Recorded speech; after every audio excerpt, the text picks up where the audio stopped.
Wales and Argentina will meet this Saturday in a Rugby World Cup quarter-final in what could be probably one of the most underrated games of the weekend. Both teams love to throw the ball around and have scored some brilliant tries this tournament. Maybe things will tighten up because of the high stakes of the game.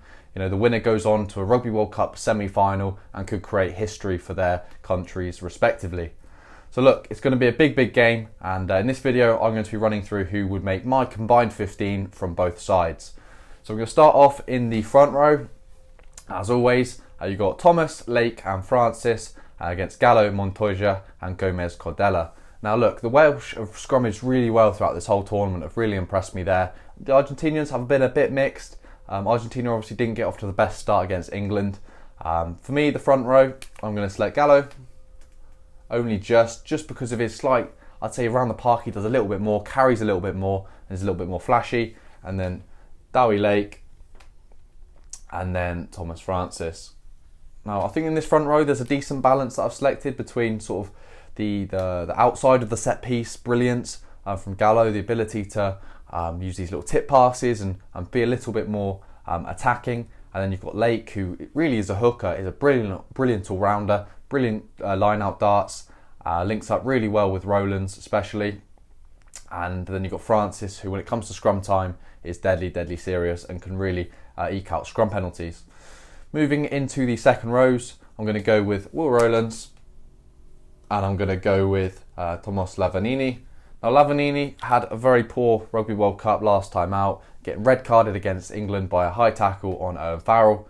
I feel in this World Cup, well, obviously he's not infringed anywhere near the same sort of offences, and he's tightened up his discipline slightly. And look, he's a very big ball carrier, very ferocious, can really take it to defences. He's going to probably struggle against the Welsh defence, as a lot of the Argentinians will, because the Welsh defence is just relentless, really good. So Lavanini will be in a massively physical battle, but he just gets in for me. Adam Baird, really solid player. I just feel, especially in the carries, Lavanini has a little bit more punch. Will Rowlands, another good ball carrier, gets through a heap of work. Remember one of the games he got through a stupid number of tackles. So fair play to Will Rowlands. Moving into the back row, this is quite a heated debate. There's some real quality in this back row. You've got probably one of the most standout names in the Argentinian side in Matera, and then you've got the Welsh wizard, the brilliant player in Jack Morgan. He's been phenomenal this whole tournament. He has been even before this tournament. So Jack Morgan walks into this team for me. His jackling ability, his ball carrying is solid, his tackling is phenomenal. And then it was the little things for me that have really impressed me. We saw against Australia, the inside ball where he made a break and then just found what was a really difficult pass actually to Gareth Davis to go under the sticks in the first few minutes. So Morgan's really impressed me. And then at 7, Tommy Raphael against Kremer. Now look, these two flankers are rather sort of different in my eyes. I see Kremer as a far bigger ball carrier, very attack-minded, really ruthless in his carrying. Very physical, whereas Tommy Raphael, yes, he's physical, but he's just a specialist in terms of those jackals, getting over the ball. Yeah, he's really phenomenal. Now, in terms of the Welsh back row, there's been a bit of a reshuffle. The hugely disappointing news of Faletau being ruled out has probably shifted Wainwright to number 8 and brought Morgan from 7 to 6 with Tommy Raphael filling in. So look, it's not ideal for the Welsh having to reshuffle at such a pivotal point in the tournament, but Tommy Raphael is no fool. But for me, I will just edge towards Kremer. I feel like he's a bit more experienced and his ball carrying really does set him apart, and he's really important for Argentina, especially when trying to get over the gain line. Number 8, Wainwright. Now, he's probably one of the fastest back rows, and surprisingly fast back rows that I've seen. Look, I didn't expect him to have the wheels that he's had on him.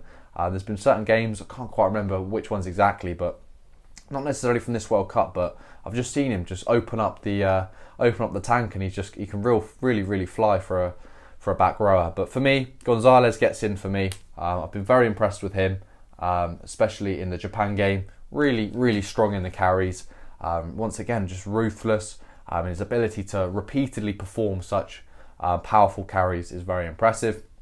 Now moving into the back line, scrum half. This is really quite a simple choice for me. Gareth Davies has been phenomenal.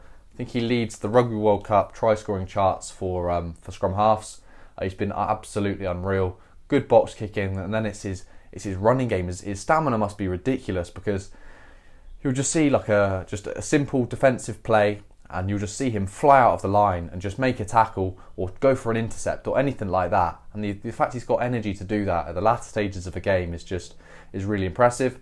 And when it comes to his running game with the ball, very impressive, very balanced runner, really, really, really pacey as well. So he gets into the team. Bertrand, quality scrum half. He's a very good box kicker and does the basics relatively well. But for me, Gareth Davies just gets in because he's just slightly better at most things and has the X Factor element as well. At fly half, once again, a relatively simple choice. Dan Biggar walks into this team. I'll be interested to see. I presume Dan Biggar would get selected over Gareth Anscombe if both were fit. Anscombe obviously had the worldie when he came off the bench against Australia. Really phenomenal performance. But I think Dan Biggar is the preferred number 10. And Santiago Carreras, look, he's a solid fly half, and he's playing out of position in all fairness to him. Playing fly half a little bit, quite a bit I'd say for Gloucester in the Gallagher Premiership.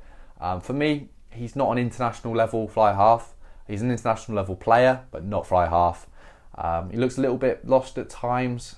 He's obviously, when you've not played there your whole career, it can be quite difficult, especially at the international level. So I expect the Welsh players, especially the back row, and Gareth Davies to put a lot of pressure on Carreras.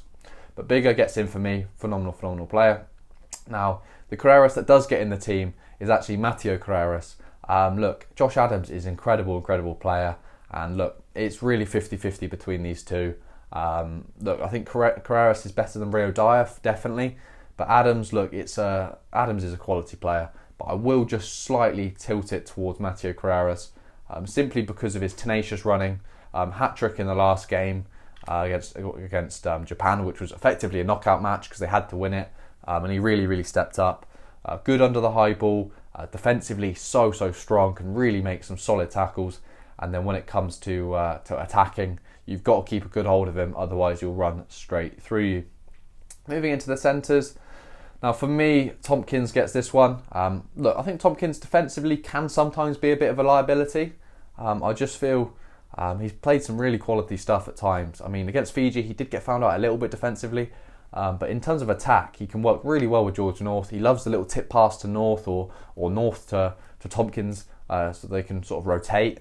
And I think Tompkins is quality. He put in I can't remember which game it was. It was a lovely miss pass which sort of went behind a defender, and I think maybe it was Liam Williams went through. Absolutely unreal stuff from Tompkins. And number 13, George North against Lucio Cinti. Cinti with what was London Irish. I'm not sure where he's relocated to now. A very strong attacker, very good with the ball in hand, very good evasive runner. But for me, George North really found his feet in the number 13 jersey, obviously moving off of that famous winger jersey that he occupied for some times in Wales. North is racking up the appearances and will probably go on to being sort of the top 5, top 10 for Wales in terms of number of caps. But phenomenal from George North this tournament, and he gets in for me over Lucio Cinti. And then onto the wing, Louis Rees-Zammit against Emiliano Boffelli.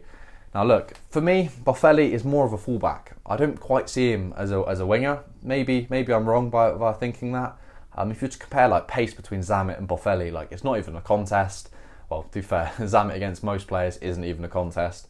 But for me, Boffelli is a fullback, so I'd almost want to push him to fullback, but I can't quite do that. In terms of in the winger jersey, I would probably just about edge it to Louis Rees-Zammit. Boffelli's obviously got the double-edged sword of him being able to place kick as well, which is a massive asset to Argentina. Carreras isn't the strongest of goal kickers, so they do need Boffelli to turn up. Boffelli's a good goal kicker, but he did struggle in the Japan game, missing some penalties, which I probably expect him to kick. But look, Louis Rees-Zammit, I think he got a hat-trick as well. Like, look, Carreras and Louis Rees-Zammit both got hat-tricks in the last games, I think, and Louis Rees-Zammit against Portugal as well. So that's not an easy game to score loads of points in, especially coming off of a loss in their previous encounter. So, Louis Rees-Zammit gets in there for me. And then at fullback, Liam Williams pretty much strolls into that 15 jersey. Look, he's probably in my top few players in terms of Welsh performers this tournament. Just been absolutely unreal. Under the high ball, second to none. His tenaciousness, his edge in defence, his sort of grittiness and just competitive edge and will to win sets him apart from many players in my point of view. so he gets in there at 15 jersey. And yeah, that concludes my team. There's a decent number of forwards of Argentina get in, and the back line is mainly dominated by the Welsh. Look, that's not a surprise. Wales are unbeaten in the World Cup so far. It'll be interesting to see if they're still unbeaten after this game and can secure their place in the semi-final. All's to play for. Look, the form going into the game really doesn't matter at the end of the day. Look, Argentina have got a clean slate now. They're out their pool, and if they win, they'll then go on to have the potential to make history for their nation in the semi-final. So look, that's my team. Please do let me know your thoughts on it in the comment section down below. Do you agree? Do you disagree? And I'll happily discuss it. But thank you very much for watching.